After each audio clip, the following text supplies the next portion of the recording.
The World Free Zones Organization presents New World Model, The Future of Industry, featuring Ayman Amin Sejiny from the Islamic Corporation for the Development of the Private Sector. ICD is the Islamic Corporation Development of the Private Sector. We have 55 member countries that go from a footprint from Indonesia all the way to Turkey, all the way to North Africa, West Africa, and Sub-Sahara and GCC countries. We do provide our services through business lines like asset management. We do have debt capital market, line of finance, and private equity, advisory, and microfinance through our product that's called Brave and Brave Women that support micro financing in sectors that are in war zones or fragile states. What has changed most radically in the industry during this crisis? Basically, the financial sector went at first in shock, and everybody went back to the memory and remembered 2008 and what happened there. And all the institutions started thinking, how can we reposition ourselves? What are our risks? What's the exposure? What could happen in case this pandemic affects our businesses or the businesses of the clients for too long? So the next step was that all the banks had their employees work from home, and they started realizing that lots of technological maybe defects have been kind of the cause of not being as efficient, and then they went into stabilization stage, and now they're kind of getting used to the situation, and maybe we'll have a post-COVID-19 new working environment where actually you will have almost 80%, 90% of the employees of these financial institutions working from home or have flexible working hours or flexible location. Which types of companies have been the most affected? Basically, the most affected ones were the SMEs, the small and medium-sized enterprises. It's just because they are really already living on very small margins. It's very competitive, and they really have to deal with lots of challenges already without having COVID-19. They've been affected immediately. They've been affected because they weren't ready technologically to sell their products through maybe technological means or have sales online kind of capabilities. Nevertheless, they did actually surprisingly shifted fairly well during this time period, and lots of them did learn how to sell their products through the online. It became very fast to have icons of different companies, different products ready to be sold, be delivered to the house or to the home or to the office if needed, and people got used to it. Now the exposure for them is of course in the cybersecurity, and then they have another issue to deal with. In what region will the impact be most severe in the short term? Companies are existent in the economic environment that maybe are fragile states or states that doesn't have, as they say, the high income, and it's more likely like a low income kind of country or so on. That might be the most affected places or countries that would be being challenged with this situation. What is the greatest challenge to overcome in the short term? The single most challenge that we're going to be facing is really predicting. What would you predict? What will be the end of this COVID-19? Nobody really has a crystal ball to say that by end of COVID-19 we'll be great and doing great, or by end of COVID-19 we'll have a full collapse of 80% of our clients and we'll have non-profit or NPLs, non-performance loans and defaults of this much percent. Nobody really has that capability to say that yet. It seems to be a very long time since this COVID-19 been around, but it's been only basically almost 4 months or 5 months where some countries started to deal with it. So it's fairly new. End of the year audit reports have not come up yet. Lots of these numbers will of course show what had happened during this time period. But lots of people are monitoring it. Lots of people have to really focus on what can happen. Yeah, so that's, I think, the most difficult part. How should companies adapt to face this challenge? the financial sector needs to become much more efficient from a fintech point of view. Financial technology will help, and it's been a focus of ICD even before the COVID-19 to be fintech savvy and introduce it to all of our financial networks that we deal with. Currently, we have around 119 financial institutions, and lots of them did have to actually implement fintech because they have to have inclusion of clientele base, and usually their clientele base is scattered all over the country. It made life easier, more efficient, much more safer for their clients or for themselves to have financial technology products really reaching out to those clientele base and really have a smoother transaction. COVID-19, I believe, is going to make it a point that you don't have to have everybody punching into a clock like they used to do during the industrial age.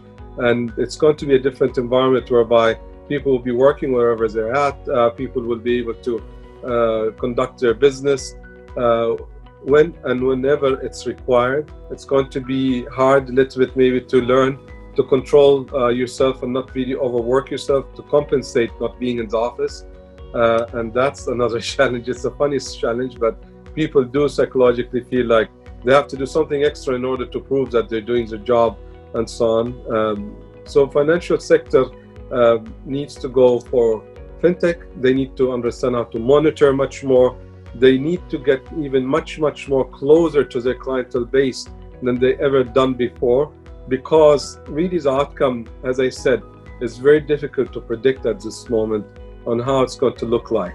So the more closer you are to your clients, the more kind of you get to know what's going on, you can kind of deal with things a little bit as fast of how fast you get the information. And it's not anymore sitting in the office waiting for the quarter financial reports, waiting for the mid-year or end-year audited reports. And here you have to be much more active, call on them much more often, and really be part of the community, as I say, and not acting distance and just dealing with financial analysis of the audited numbers. What new business models are likely to emerge in the medium to long term? The new business model is that lots of partnership is going to happen. Lots of financial institutions will figure out that they need to be on the ground with some of their clients. You can't be here in Saudi, let's say, and provide financing to somebody in Indonesia or Central Asia or in Africa and thinking that you're doing a good job in analyzing those clients and do a good job in giving them the right structure of credit, monitoring them, collecting the money back. Nevertheless, I think the new model will be also that a lot of financial institutions will not be anymore what it's today. You will not find anymore physical branches, or you will not find anymore that there will be a real need to be there physically in a location. And it's going to be more or less online, opening financial accounts. You have to have, as they say, biometric capabilities to onboard clients. You'll be using much more technology to do some more background check. In Saudi Arabia, all of our, as I say, anybody living in Saudi is connected to a central information center, whereby once you have the ID card, it can basically tell you that, yes, this is the person you're dealing with, this is the picture, and that's the background of that particular person. You'll be able to just push a button and you get your product actually be delivered to you, or get to know when it's going to be delivered and monitoring it. A lot of banks will deal directly with those type of institutions that are very much client focused, and they will be able to reach out to the clients wherever they are at and at any time required. What new opportunities will this create? Well, the new opportunities that's going to be creating in this sector is lots of, I call it cash flow management products. So you'll have very highly efficient information on inventory. So you'll have focused on inventory financing, you do receivable financing, you do payable financing, You would actually directly maybe provide products to finance the clients that you're dealing with directly. You'll be able to, the clients of your clients will be provided services directly. You can give credit lines to them too, or maybe reach out to them with credit cards. You probably will be able to, through the financial sector, be able to reach out more globally much faster. So I'm here in Saudi Arabia, I'd like to buy something, let's say from Germany, or I'd like to buy something from UK or the US, becomes much more normal to do. And the financial sector will get used to having somebody out of Saudi ordering a product that's somewhere else around the world as an individual, and it's not anymore company to company. It's going to be e-commerce to the highest level, from B2B, B2C, C2C, and it's going to be much more, as they say, active, and the cash flow between all of that is going to be much faster. So overnight deposits are going to grow tremendously, in my opinion. How will these changes transform the industry value chain? SDG is the focus. So like the social and government will look at how SDG is being implemented in their relationships. They're going to go for the maximum value from of the value chain, and lots of financial institutions will be able to start with their clients. Let's take a very simple example: farming. It will start from the seed up to the irrigation, and then cutting the crop, putting the crop in the right inventory, storage houses, and then packaging, and then taking it to, let's say, a global supermarket. And that's a value chain. In each one of them, financial institutions will be much closer and will be able to deal with it much, as they say, intensively than before. The global network and communication and sharing of information will have to increase. Transparency will become a normal thing. I think a lot of information that people today think are highly sensitive and nobody should know about will become probably more or less a global kind of right to know kind of information. A lots of consolidation maybe will start happening in some financial institutions, merger and acquisitions between themselves, in order to face this new world, because banking is not going to be the same as it's today. Banking is going to be more or less a world whereby fintech is going to take over. You'll have institutions like Facebook, let's say, or Amazon or other social media, Alibaba and so on, directly deal in banking sector products with their clients directly, and bypassing what we call today financial institutions.